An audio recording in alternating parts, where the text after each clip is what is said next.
Bonjour, bonjour, chers bien-aimés. Recevez mes salutations dans le nom précieux de notre Seigneur Jésus-Christ. Nous sommes encore là parmi les vivants. Quelle grâce! Oui, l'auteur de cette grâce, c'est notre Seigneur Jésus-Christ. Lui qui nous a aimés le premier, qui n'a pas attendu à ce que nous soyons justes avant de nous aimer. Il nous accorde tous les jours le souffle de vie. Pourquoi? Parce qu'il veut que nous devenions, oui, ses enfants. Et les enfants de Dieu, c'est ceux qui ont accepté, ont cru au nom de notre Seigneur Jésus-Christ. Car la Bible me dit, mais ceux qui ont reçu et ont cru en son nom, elle a donné le pouvoir de devenir enfants de Dieu. Qui est la parole? Qui est la parole? C'est le Seigneur Jésus-Christ. Car au commencement était la parole était avec Dieu et la parole était Dieu. Chers bien-aimés, bienvenue dans l'émission Café Matinal, parole de vie. Oui, parole de vie. La parole de vie, c'est notre Seigneur Jésus-Christ. Oui, c'est l'évangile, la bonne nouvelle. Que Dieu te bénisse. Alors, chers bien-aimés, aujourd'hui, le Seigneur a décidé de nous parler encore au travers de sa parole. Et l'objectif de ce café, de cette émission, c'est de nous accompagner tous les jours avec un message de Dieu. Un message qui renouvelle notre foi, qui renouvelle notre vie, qui nous met sur la bonne voie, la voie de notre Seigneur Jésus-Christ. Nous allons parler aujourd'hui de la sagesse. Juste une partie. La sagesse. Vous voyez, ne confondons pas la sagesse à l'intelligence. La sagesse est différente de l'intelligence. Alléluia. Et de quelle sagesse il s'agit? Il s'agit de la sagesse de Dieu. La sagesse qui vient de Dieu. Pas la sagesse de ce monde, pas la sagesse qui vient de la philosophie de ce monde. Car celle de ce monde est remplie de ruses et de manipulations. Oui, la sagesse de ce monde. Mais celle de Dieu est remplie d'amour et d'humilité. Vous voyez cela? Alors nous parlons de la sagesse de Dieu, qui vient de Dieu, la sagesse divine. Allons dans sa parole. La Bible nous dit dans Jacques chapitre 1, le verset 5. Qu'est-ce que la Bible nous dit? Elle dit, si quelqu'un d'entre vous manque de la sagesse, qu'il demande à Dieu, qui donne à tous simplement et sans reproche, et elle lui sera donnée. Vous voyez cela? Si quelqu'un parmi vous, si tu es une personne, tu reconnais que tu manques de la sagesse. Oui, il y en a, nous manquons de la sagesse. Oui, nous manquons de la sagesse. Je dis bien celle de Dieu, la sagesse divine. Si quelqu'un d'entre vous manque de la sagesse, qu'il demande simplement à Dieu et sans reproche, Dieu va lui accorder cette sagesse. Alléluia. Maintenant, on nous demande, la Bible, la parole nous demande, nous dit de demander la sagesse à qui? À Dieu. La sagesse, il faut la demander à Dieu. Simplement demander à Dieu. Et Dieu va te l'accorder sans te reprocher. Alléluia. La sagesse de Dieu, on ne la possède pas parce qu'on a fait beaucoup d'études. Non. Parce qu'on a été intelligent à l'école. Non. Parce qu'on a été intelligent dans les affaires. Non. La sagesse de Dieu, on ne la possède pas parce qu'on a lu beaucoup de livres. Non. Ici, la Bible nous dit, il faut la demander à qui? À Dieu. Et lui, il va te l'accorder sans te reprocher. Simplement. Il a bien dit, il faut demander simplement à Dieu. Et lui, il va te l'accorder sans reproche. Alléluia. Alors, il nous dit au verset 6, chose importante. Mais, au verset 6, mais, qu'il la demande avec foi sans douter. Alléluia. Mais, il faut la demander avec foi. Vous voyez, on est revenu à la foi. Nous parlons de la sagesse, Mais Dieu nous a ramenés à la foi. Il dit, si tu manques de la sagesse, tu demandes simplement, Dieu sans reproche, il va te le donner. Mais il faut que tu le demandes, tu demandes la sagesse avec foi, sans douter. Alléluia, sans douter. C'est avec la foi que nous demandons la sagesse. Ça veut dire simplement, la foi, c'est la ferme assurance des choses qu'on espère, une démonstration de celles qu'on ne voit pas. Ok? La ferme assurance des choses qu'on espère. Ça veut dire que si tu veux demander la sagesse, autant pour moi, si tu veux demander la sagesse à Dieu, tu demandes simplement au travers de quoi? D'une prière. Une prière remplie, conduite par ta foi. Et ta foi, c'est que tu as la ferme assurance que ce que tu es en train de demander, cette sagesse, Dieu va te l'accorder. Et tu commences par à démontrer que Dieu t'a accordé la sagesse. Cher bien-aimé, nous avons besoin de la sagesse. Nous avons besoin de la sagesse. Et Dieu nous demande d'aller simplement demander avec foi sans douter. L'ennemi de la sagesse aussi, ce qui fait que nous n'avons pas la sagesse, ou bien si nous avons la sagesse de Dieu, après nous la perdons, je vais vous dire, c'est quand notre cœur est lié à ce monde, à la richesse de ce monde, à la cupidité. Oui, parce que des fois, Dieu a donné la sagesse aux gens, mais leur cœur s'est transformé.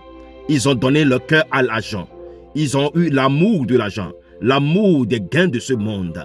Ils ont envie de réussir au travers, de réussir leur vie financièrement, matériellement, au travers de la sagesse que Dieu les a donnée. Alors, en ce moment, leur sagesse devient polluée. La sagesse que Dieu leur a donnée est polluée parce que leur cœur s'est attaché, oui, au trésor de ce monde. Tu manques de la sagesse. Tu as le secret. Demande simplement à Dieu au travers de tes prières. Et demande la sagesse avec foi, sans douter. Amen. Que Dieu te bénisse. Maintenant, on va aller dans Ecclésiaste.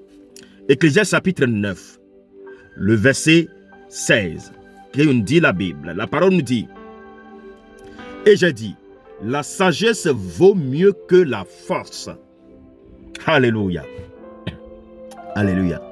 La sagesse vaut mieux que la force. Souvent, nous comptons sur notre physique.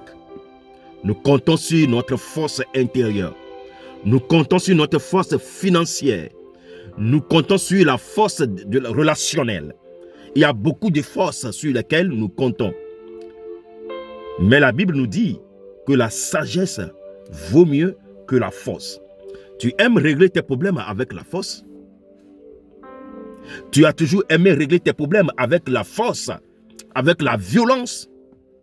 Tu aimes régler tes problèmes avec, oui, la force financière que tu as, et tu te donnes à la corruption pour démontrer que tu es puissant? La Bible nous dit, la sagesse vaut mieux que la force. Ne compte plus, toi qui écoutes cette vidéo, ce message ce matin. Tu as toujours compté sur ta propre force. Tu as toujours compté sur ta force physique. Tu as toujours compté sur ta force intellectuelle. Tu as toujours compté sur ta force financière pendant des années. Oui, tu as réglé des problèmes avec ça. Mais ces problèmes, tu les as réglés. Oui, tu les as réglés. Mais il y a eu beaucoup de chagrin, beaucoup de blessés, beaucoup de victimes. Mais Dieu, lui, il te propose sa sagesse.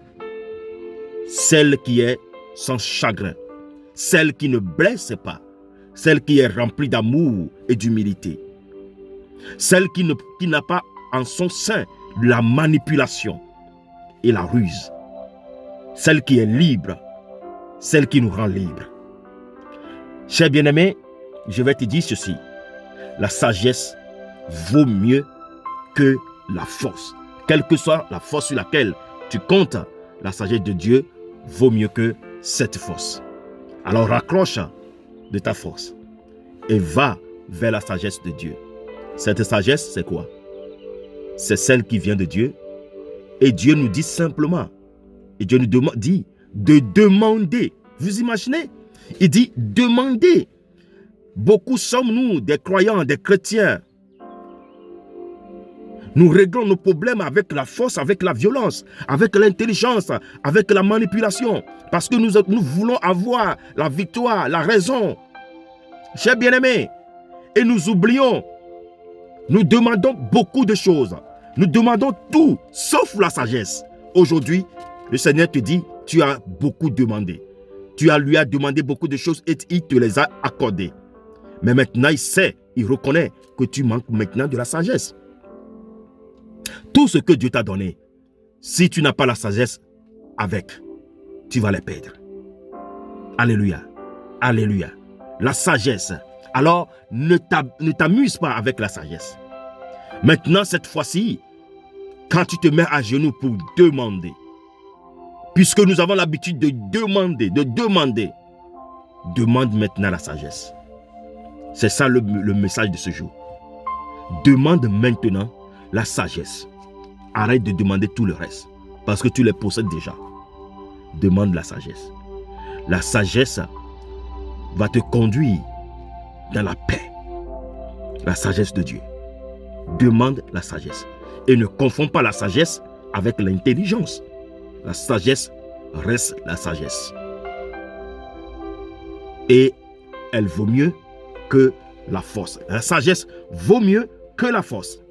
Mais la Bible dit, cependant, la sagesse du pauvre est méprisée. Et ses paroles ne sont pas écoutées. Alléluia. Cependant, la sagesse du pauvre est méprisée.